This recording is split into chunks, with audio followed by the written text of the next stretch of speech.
What's up, y'all? It's your man Juan here, representing 1/4 for the Burgundy breakdown. Daron Payne is expected to be back in the Burgundy and gold in 2026.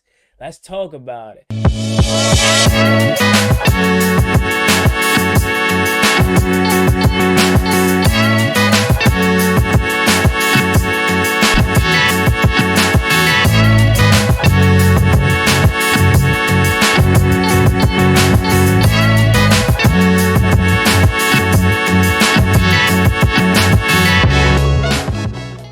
So Ben Standen came out and had a tweet that said the Washington Commanders are expected to keep Daron Payne in 2026. This was a large conversation throughout this past season and this past offseason because Daron Payne does have a massive cap hit. Daron Payne, similar to Jonathan Allen, was going into this season basically playing for his future. Remember last offseason, the Washington Commanders actually decided to move on from Jonathan Allen, given the fact that they felt like they could have saved money towards the cap. And also, Jonathan Allen production just simply did not match the money that he was getting. Now, the Washington Commanders can save around $16-17 million with Daron Payne if they decided to move on from him. But I feel at this current moment, the Washington Commanders are going to retain Daron Payne due to the simple fact that they have no one else.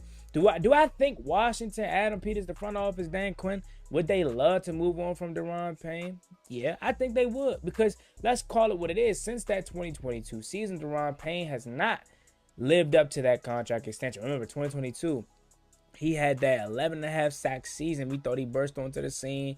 And I feel like in hindsight, a lot of us felt like that was an anomaly of a season. We didn't expect Daron Payne to do 11.5. Again, if we're being completely honest, as an interior defensive tackle, is very rare unless you're Aaron Donald or somebody of that nature, which he's not. But the decline, statistic-wise, has been apparent. But that's another thing that a lot of people tend to overlook about defensive tackles is they're not really there for stats. They're there more so for the eye test. If you're watching these games and not just a box score warrior, and you actually sit down and watch these games, you can honestly come to a conclusion that Daron Payne, as sad as this may seem, this just goes to show you how porous our defense has truly been. He's been our best defensive player. And I think he still has a lot of good ball left in him. He's 28 years old. And I think with the new defensive coordinator, hopefully he can unleash or at least get similar production that he did in 2022. Javon Kinlaw is another guy next to him, the other guy that we paid big money to. And me and John, we were talking about it last night on the show that, like, we paid money to Javon Kinlaw. So we really can't be upset at the production that we got because Javon Kinlaw never was somebody that was like this dog. Adam Peters, the reason why we got behind the move somewhat is because we were hoping that since he has a connection with Adam Peters, maybe Adam Peters knows something that we don't and he can grow into that upside. Well, he got here to Washington and he basically did what he did in his two previous stops in New York and in San Francisco. The thing is with Javon Kinlaw is if you let go of Daron Payne, now that is your main defensive tackle. At least with Daron Payne, he can somewhat get to the quarterback. At least with Daron Payne, he has a knack for tipping down footballs, right? Getting his hands in the passing lanes. He has that ability to do it. So I think it's a mixture of them not having the talent, so they have to forcibly keep Daron Payne. But also, I do think Daron Payne isn't the issue with this defense. Now, is he a game changer? Is he somebody that is setting himself apart? No. But when you don't have anybody the next to you that can rush, both interiorly and no pass rushes, I mean, what do we truly expect? Right? What do we truly expect? So, I say that to say, I'm fine with them keeping Daron.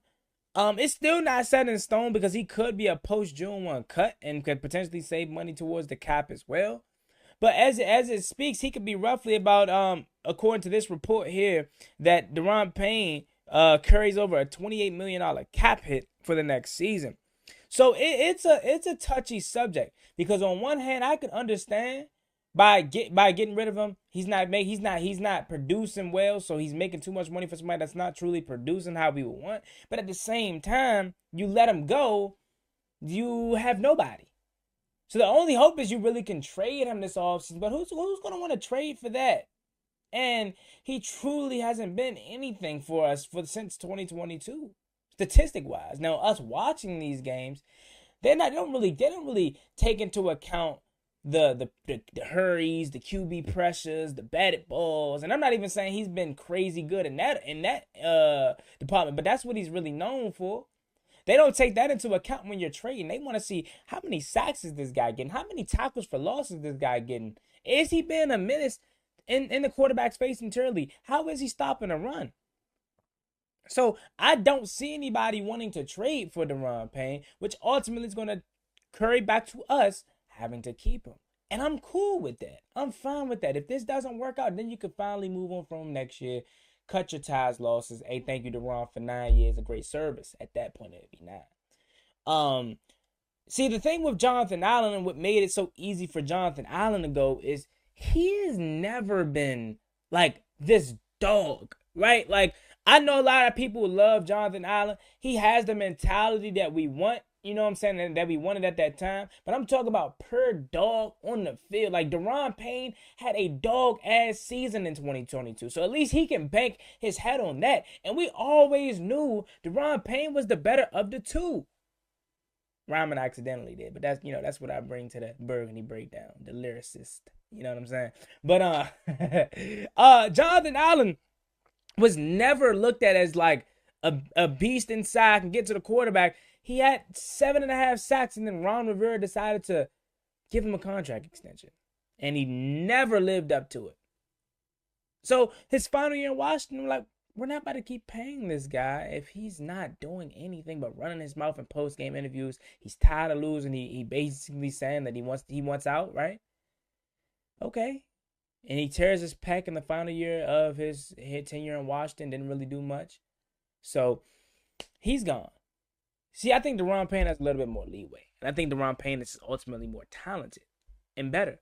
So I think it's good to keep him back here. If they decide to end up moving on from him at some point, imagine like Johnny Newton finally turns the corner, right? We maybe sign a defensive tackle in free agency, or maybe find a gem of a defensive tackle in a draft, and similar to how Bill forced B-Rob out, maybe we can have a young guy force Daron out and he can become a post-June 1 cut, and we cut him later into the offseason. But right now, I fully expect Daron Payne to be back in the Burgundy and go, and truthfully, I'm not even against it, because we don't have nobody outside of Daron Payne.